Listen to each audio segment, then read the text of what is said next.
Hey, hi you guys. Hello, thank you so much for coming back once again. We are at She Named It Trevor episode 9. I'm basically wrapping everything up. This episode and the one that will follow, it's pretty much going to give you a roundabout of my testimony. We're going to catch you up in episode 10 to where I am currently in my life. But for today, we're just going to finish through with my mom's notes that she took. That will bring us into 2014. And then, I'm going to have to transition into a different topic setting, because that will pretty much get you guys all up to date.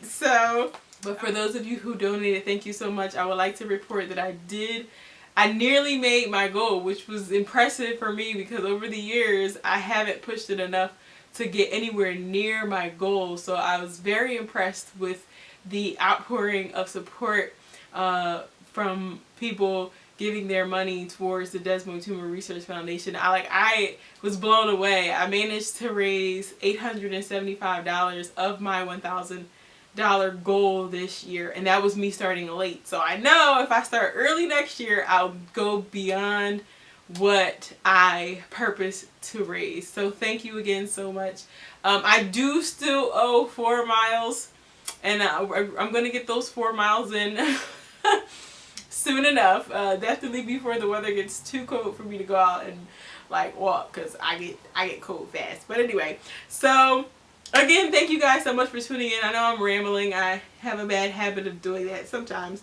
So we're going to just end off with my mom's notes. So in episode 8, I basically caught you guys up to the day that I had surgery and waking up after surgery and my experience with the stents that they placed in my ureters, which was by far one of the most memorable moments of the time that I spent in the hospital in Pittsburgh. So that left us off at August the 7th, 2013. So like I said, I'm just going to go through my mom's notes here, the ones that are mainly important. So I remained in Pittsburgh until sometime in September. One of the things that happened after surgery, and after they decided that I was free to begin eating again, one, I had to start off with, soft food. So I could only have things like mashed potatoes, macaroni and cheese, anything that was soft. They told me to stay away from red meat, and I won't go there. I was able to have lighter meats like chicken and turkey and things of that sort. And the issue though, however, and this for me is a sensitive subject because it's very personal. It's extremely personal. But essentially, if you do the scientific calculations, they took away 2/3 of my intestines. If I'm not mistaken, I did go to nursing school, so there are certain things that I remember. But the human body has, if I'm not mistaken, like I said, I'm just working off of memory from school, up to 22 feet worth of intestines wrapped all up in your abdomen. They took away 2/3 of that. 2/3. So basically, when I was able to start eating again, it was very difficult because I would eat and anything that I ate, anything that I drank would just be like, shoo, right out the door. So nothing was staying. So when I went back for my first follow-up after being when they discharged me from the hospital, they discharged me to a family home instead of directly home to Philadelphia. So they discharged me to the family home, and I came back for one of my follow-ups, and I wasn't gaining any weight.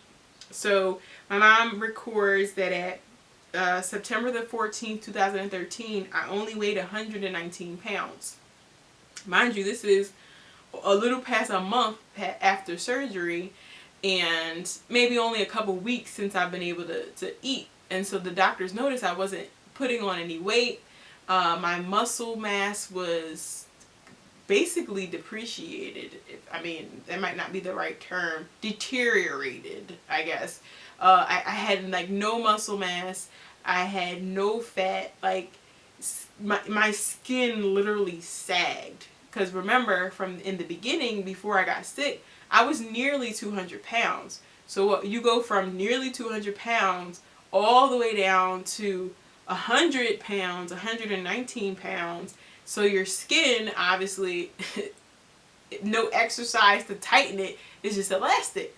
So what they wanted to do was put me on 2 different medications. They wanted to try Imodium so that my bowels could start forming stools.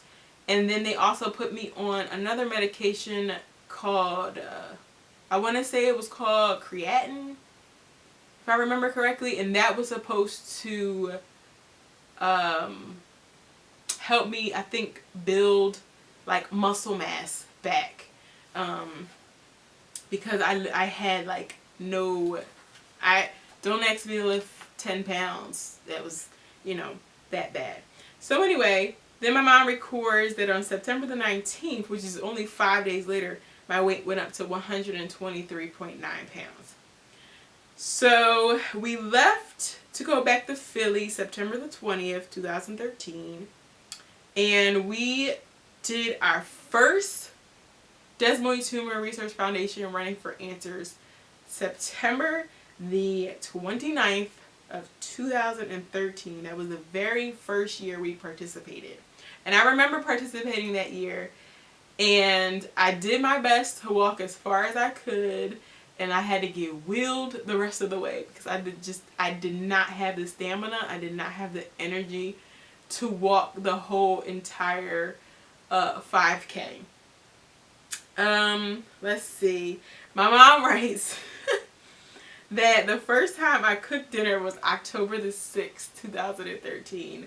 And that was like a big thing for me because even though I was in the hospital this whole time, I couldn't eat, I couldn't drink, I couldn't do anything. I was just waiting for the tumor to get removed.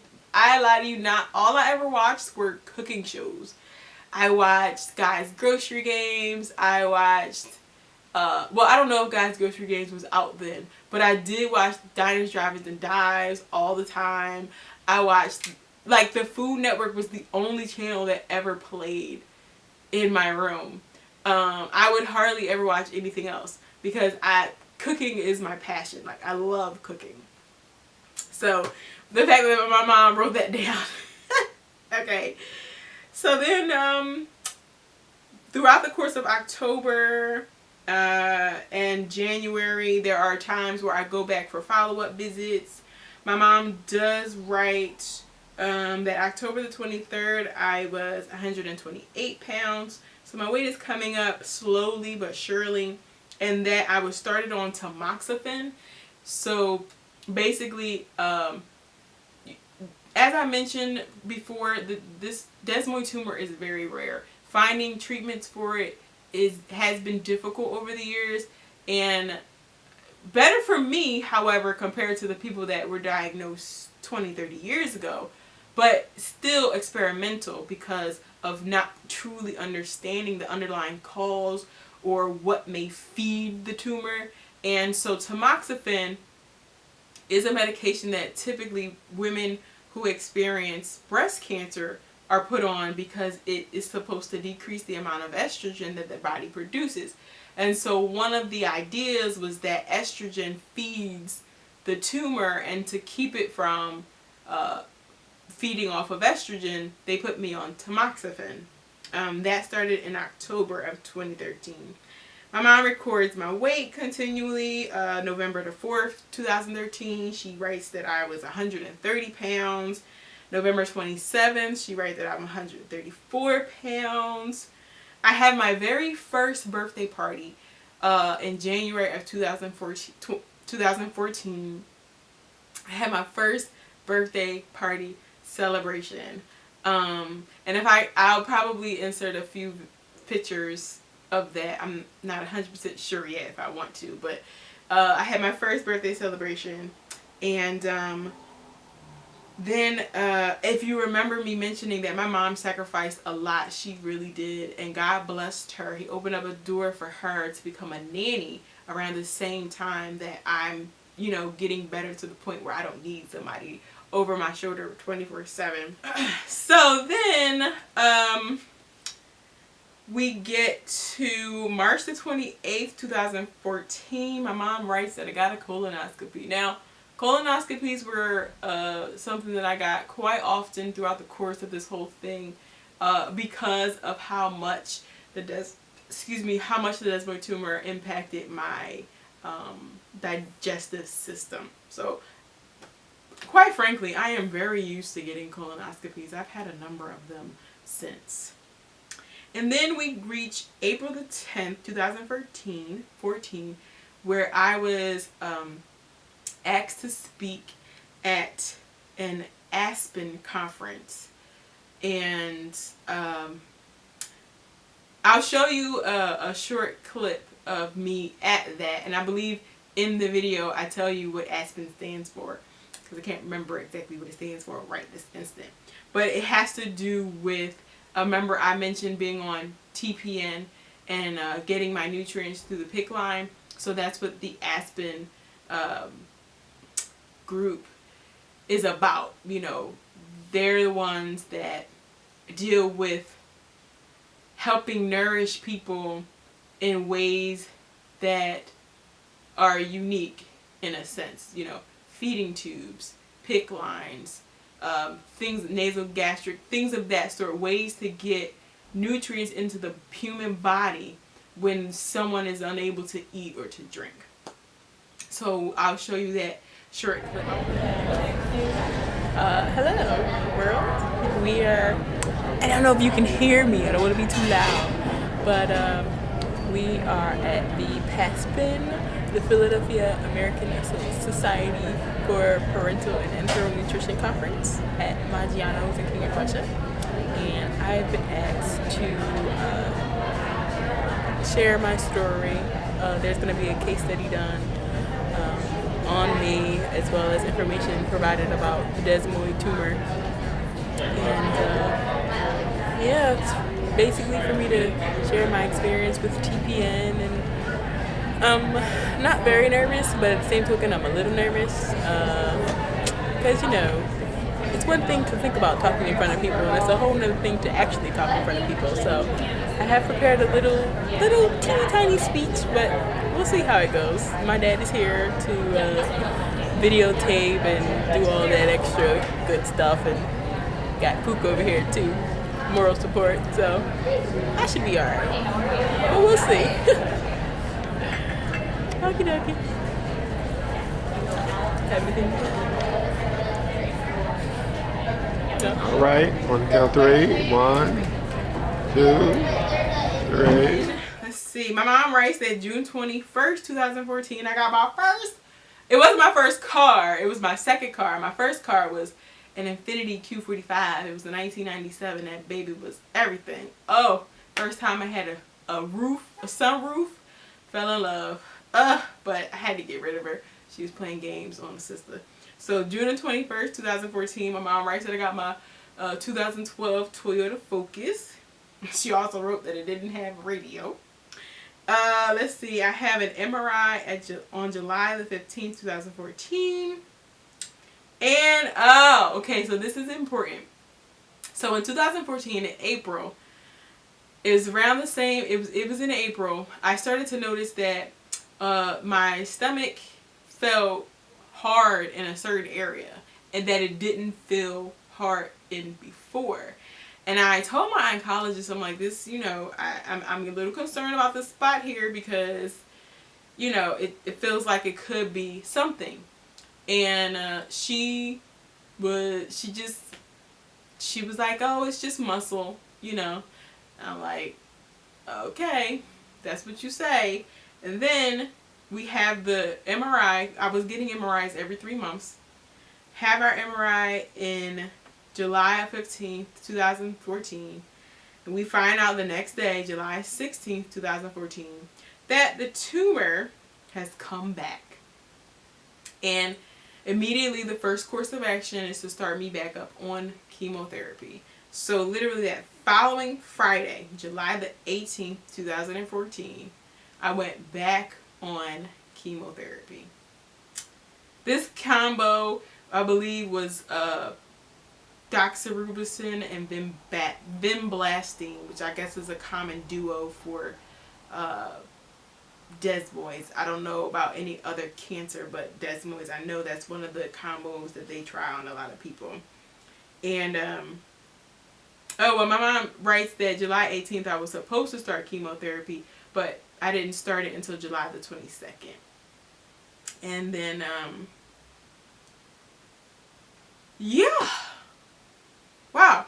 So basically that so after surgery, we up to the point now where I'm gaining my strength back. I'm putting on a little bit of weight.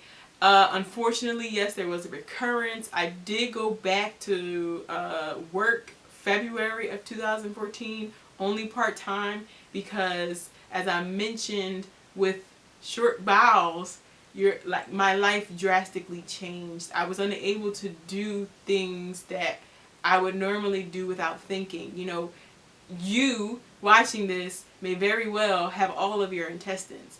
And so when you go places and you snack on food and you drink, you don't think about it because you don't have to think about it.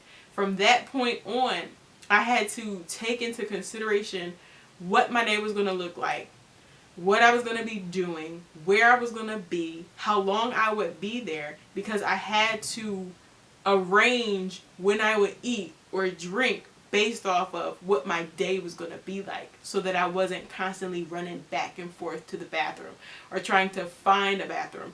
And this is something that even to this day, a lot of people, you know, it's like, Brianna, come do this, Brianna, come do that. And I'm like, you got to give me time. Like, you got to give me a heads up. Spontaneity, unfortunately, is not a thing for me unless it's like planned spontaneity. And of course, that's a contraindication.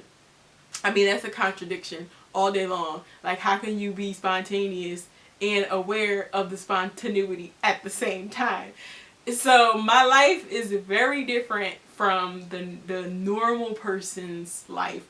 So my agenda has to be based around when I'm going to eat, when I'm going to drink, like, you know. Now it's way, like, my life now is nowhere near what it was when I first got better. When I first got better, I practically couldn't leave the house at all.